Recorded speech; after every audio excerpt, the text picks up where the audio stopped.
Welcome to the Cause of Money podcast. I'm your host, Chad Nasr. In this episode, we have the fourth-time kickboxing champion, Andrew Tate, aka Top G. Some topics were sensitive to post, so we have edited this episode to what we're allowed to show to the public. Enjoy. Andrew Tate. Hello, sir. How are you? I'm good, man. I'm watching my Patrick David. I was just about to watch that podcast, but we had to make the call, so this is more important. That's right, bro. Where are you based? Detroit, Michigan. Nice. What's it? I haven't been to Detroit in a long time. What's it like over there now? The weather is nice. The city is growing.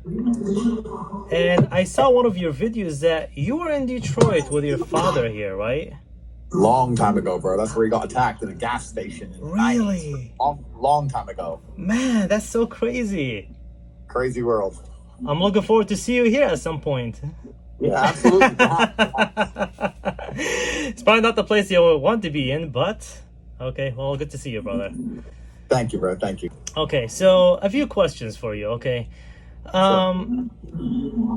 so who were you in the past? Like, who were you? Who did you grow up with as like a young Andrew Tate?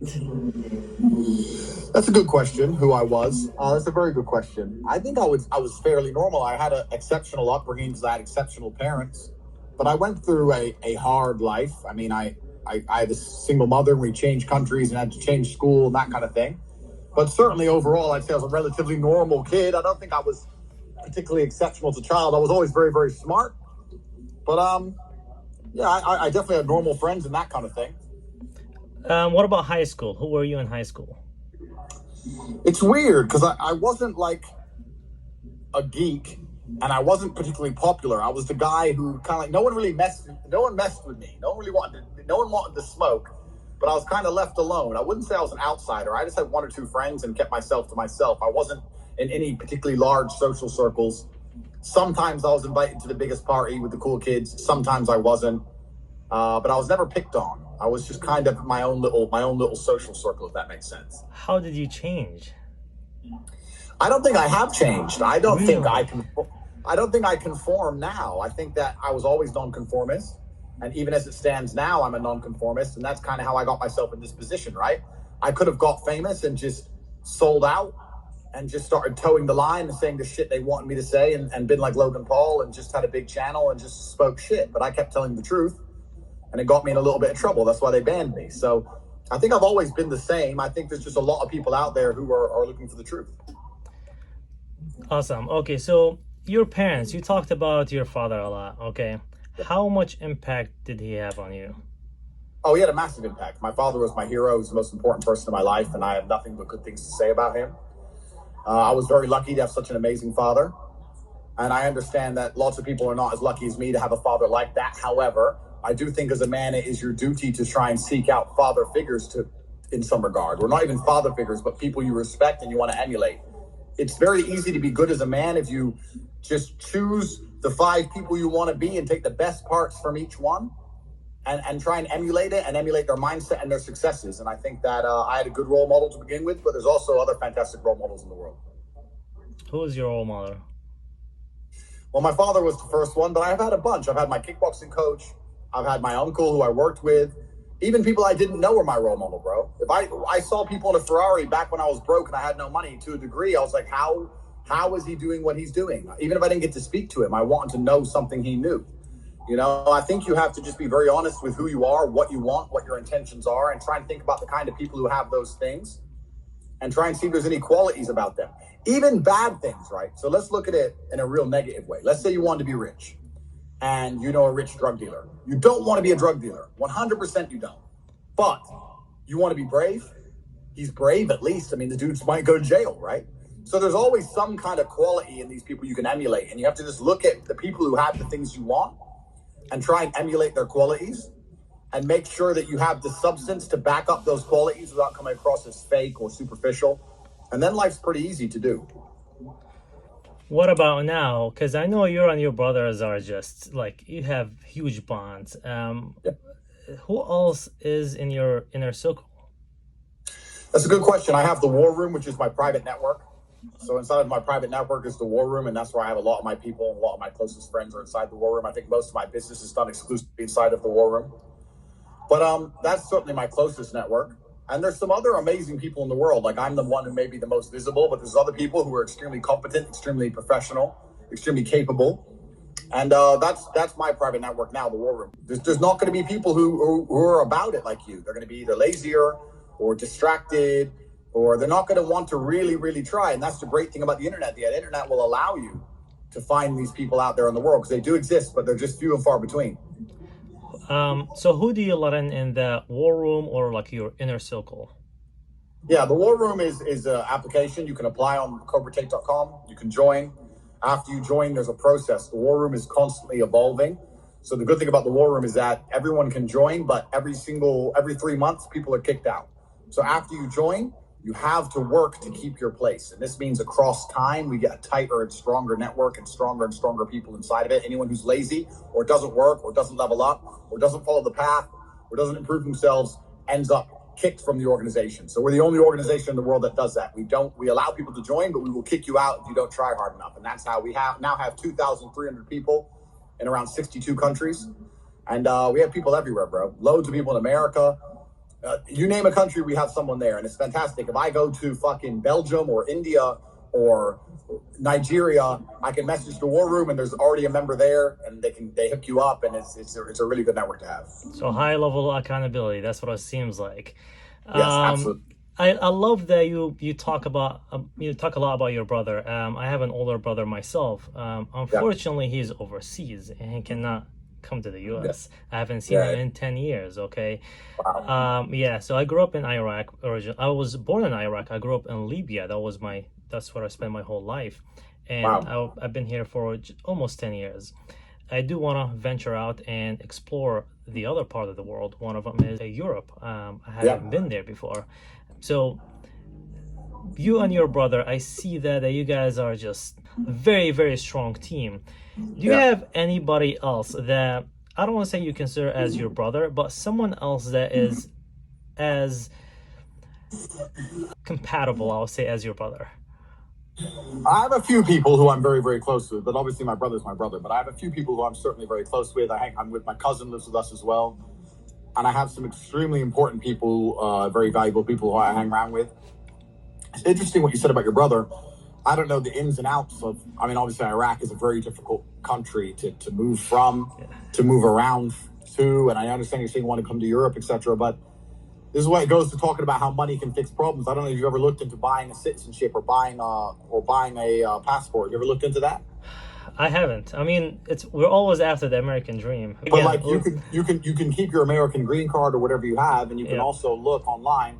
There's a lot of countries in the Caribbean and in the South Pacific Islands where if you're earning good money and you invest in their country, you buy a apartment or something, you get a second passport, and that will allow you to come to Europe on this passport. It's just something for you to think about. That's something for him. I am an American citizen now, so that's something amazing. For him. Yes, amazing. Which you are multi. You have multiple. Yeah, I'm multi, so I believe in having as many passports as possible. Yeah, because I think it's a good thing. I see you're a huge car guy. Okay, I'm a car guy myself. Okay, I spend a lot of times on the racetrack, do a lot of spirited drives, and just enjoy cars overall. What was your first car? Good question, bro. My first car was a Volkswagen Golf. So nothing that interesting. What year?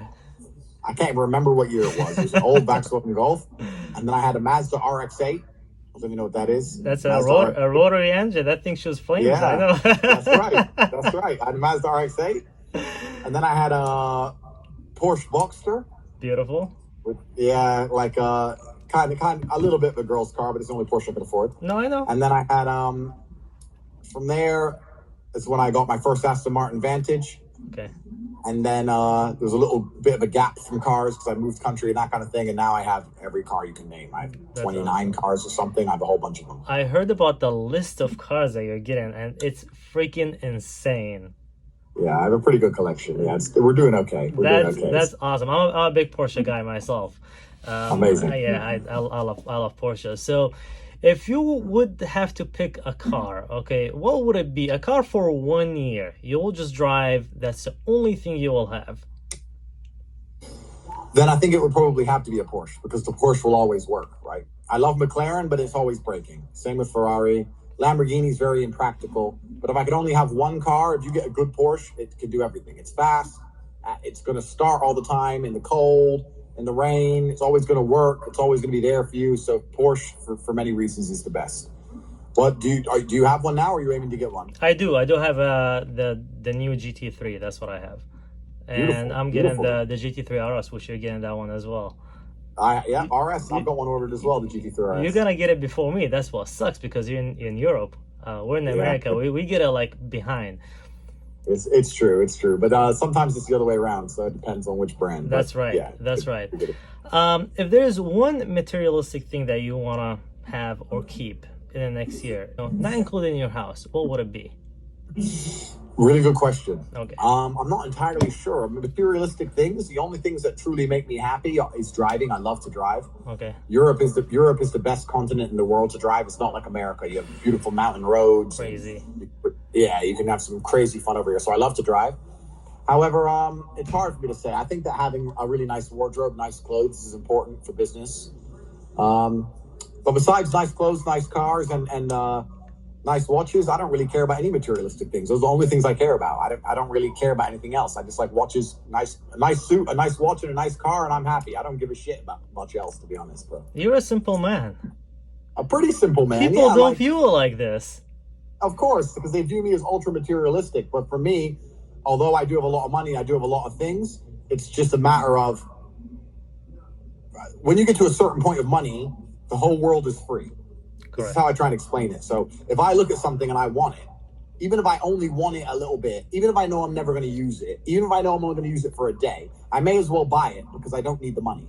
Does that make sense? So things feel free. So you end up acquiring a bunch of stuff. But truthfully, I don't use anything besides a couple nice clothes, a nice sports car, a nice watch. And then it's all about the people you know, having your good friends around you, a beautiful woman, go to a nice hotel, and live a nice life. That's all it is. That's awesome. Yeah, so I made a post yesterday. I am importing a Land Cruiser pickup truck. It's a 1990s, like 97. Bro, that's proper Iraqi style. Bulletproof those things. That's right. I'm bringing it from Saudi Arabia. I might have a trip actually to Saudi Arabia next month just to visit. But the vehicle will be on the way here. And I made a post about it because it resonates so much of what I had in the past, because I grew up in Libya. That's a vehicle that we used to use. And it's very simple, manual transmission. It probably even doesn't even have like a radio, but it's just so simple. I might have more joy driving that one than a supercar. Have you been to Dubai lately? It's one trip that I'm gonna make. I'm gonna make a trip and talk to people that I don't really been out there. Okay. Yeah. So I'm visiting a few places in Saudi Arabia, Qatar, Kuwait, and it's gonna be the UAE. Hopefully, where you are, I'll bring my co-host. Hopefully we can make that happen. For sure, man. Let me know when the whole channel and everything's up, and my team will review it. And if everything's going well, for sure, we'll do it.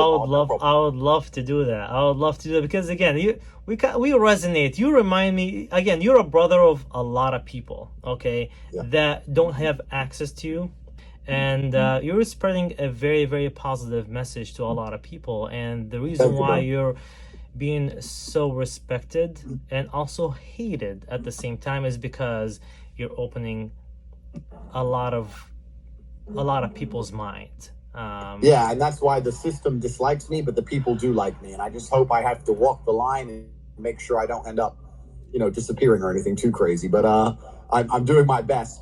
But thank you, man. It's really, really nice to hear that, and it's good to know I have such influence all around the world. Like even from everywhere, from Thailand to Detroit. It's really good to know that. That's amazing. That's which again back to what you were saying is Hustles University, and that's where you have most of your loyal fans, correct? Yeah.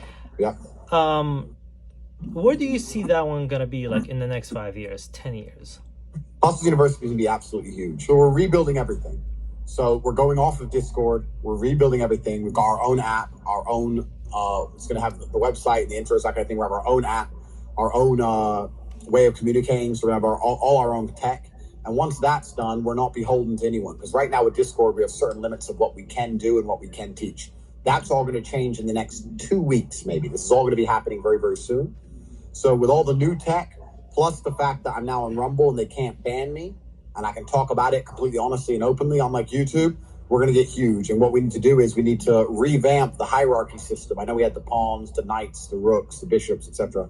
We're going to revamp that. So I think across the next 5 years, we're going to grow up to 500,000, maybe even 1 million students. That's amazing. That's amazing because again, you're leveraging that, and that's your power now because you're building an army and it's growing. Especially if you host it, if it's your own, what's it called, IP or host. If you're hosting it, then you're in control of it at that time. You're not. That's the exact goal. You're not under the control of another third party company, which again they can cut you at any. You're the only person that we can ask you that question because I know, man, it's crazy. Like it's actually very, very difficult to live life thinking, you know what, I want to avoid all third party apps. You realize how hard that is to do, and when they come for you, you realize how many of them you need. But I'm lucky. I have a very good team. I have the War Room, some amazing people in there. We're going to build it all ourselves. We're going to create a complete alternative to these platforms, and I think that my banning is the beginning of a large shift away from mainstream media platforms. So I think that it's overall a good thing. And I'm really glad to have, obviously, the support of people like you. It means a lot to me. I really appreciate it. Thank you. So you have the War Room and you have Hustles University, and each one operates at a certain level. The War Room is the high accountability, the people that want to be in the battlefield. Okay. Yeah. The War Room is more about the mentality. The War Room is exactly what you were saying earlier about brothers. Finding your brothers. The War Room allows you to have 2,300 brothers who are extremely accountable all around the world, who believe in the same things, who stick to the same rules of life, who you can trust completely and utterly. Haichu will teach you how to make money. The War Room will allow you to make a new level of money. Of course, there's definitely money involved because we're operating at a higher level, but a lot of it's just about the accountability. It's about the networking. It's about the feeling of brotherhood. And we also have events all around the world as well. We have an event, at least 2 or 3 a month. I think I put one event on my Rumble channel now, The Test. See that? Yep. Yeah, so I had an event. So everyone thought they were flying in for a business conference and ended up having a cage fight. So that was good to mix people up a little bit. That's amazing. So that's amazing. We do some pretty crazy things, but that's what life's about. Your life's about testing yourself and challenging yourself as a man and pushing yourself. And that's what the War Room's for, because I think the world's missing that in lots of ways. Men used to go to war and come back a hero, and now it's kind of hard to feel like a hero in the modern world. But inside the War Room, we allow people to go through things and come away with a tale of victory. That's amazing. Question for you. How did you conquer the internet? Good question. So what I did was, the first thing is that I'm very engaging when I talk. Even though a lot of people would try and do what I do, they can't do it exactly because they need to first become a master orator. So I'm very engaging when I speak. I make sure I don't say or ah. I use good body language. I'm an entertainer as well as an educator. That's the first thing I do. The second thing is I understand that the way the internet works has changed. It's all short content, short format now. Doing long format podcasts is much harder to get any kind of traction in short format. It's all about TikToks, Instagram stories, Instagram reels, YouTube shorts. It's got to be short, snappy, hard-hitting content. And then you have to push people to something you control, like an email list or a channel like Rumble or something, not on YouTube because they can delete you anytime. And from there, you just have to build credibility with your audience. Like my email list, I send an email every day. I don't even sell on there. I just give away free value and I build affinity to the brand. And I get people to trust me. Once people understand that I know exactly what I'm talking about, then I put together a quality product. I don't lie. I don't scam. It takes a little bit of time to do, but I put together a quality product and I deliver that quality product extremely compendiously and comprehensively. And that's basically the secret to conquering the internet. There's a lot of people on the internet who are trying to just entertain, but I'm trying to entertain and educate. And I think that's the key. But if you want to educate people, you have to have a story that make them trust you. You got to have so for you, for example, right? I talk about coming from Iraq. I talk about how hard it was there, how life is different in America, how easy it can be. If you understand how difficult life is in other places, you got to tell a story where people go, okay, he's been through something hard. I can trust this man. Because if you've just had it easy or people think you've had it easy, then they don't want to, why should they listen to you, right? So you got to establish credibility, get attention, and from there it's pretty easy. That's something I'm missing. I have like, over like 1.5 million on TikTok, and that's Amazing. something I'm missing, that I'm not sharing my story, even though people are asking me, which I need to do that, because I have just as many stories as you have. Okay, you just have a much better way of narrating the story. Just that's how you make your story very engaging. You're just an extremely very well spoken person, and I pay attention to the things that you say because I learn from them. Okay, that's something I need to do. Is also I need to start telling my story, just because I've been through all of it. I mean, I grew up in Libya. I've been through war. I mean, wars, all the crazy stuff. So I've seen it all. Sure. I've seen it all. So I need to start telling my story, just to, like you said, educate and hopefully influence other people to do the same thing. Yeah, it allows you to establish credibility. If you tell your story, you establish credibility, and that's really, really important. You have to make people understand that it's good to listen to you because you've been through something that they don't want to go through. So it's like, I went through it for you, and you can teach them all the lessons from there. And yeah, podcast is a great idea, but you need to be very careful. Your personal story, find other immigrants in a similar scenario. And I'm finding people who've been through similar things, etc. And people like that kind of affinity between them. So yeah, it's a great idea. I'd put it on Rumble and YouTube. Put it on Rumble too, because YouTube's going to get very hard with censorship soon. And then even when it's done, find a way to cut it up, get the best clips out there in the world as you can, and put it on TikTok. I mean, you already have a huge TikTok channel, so being big on TikTok is a life hack, bro. You've already got it's the most powerful social media in the world today, TikTok. Awesome. What's next for Andrew Tate? It's a good question.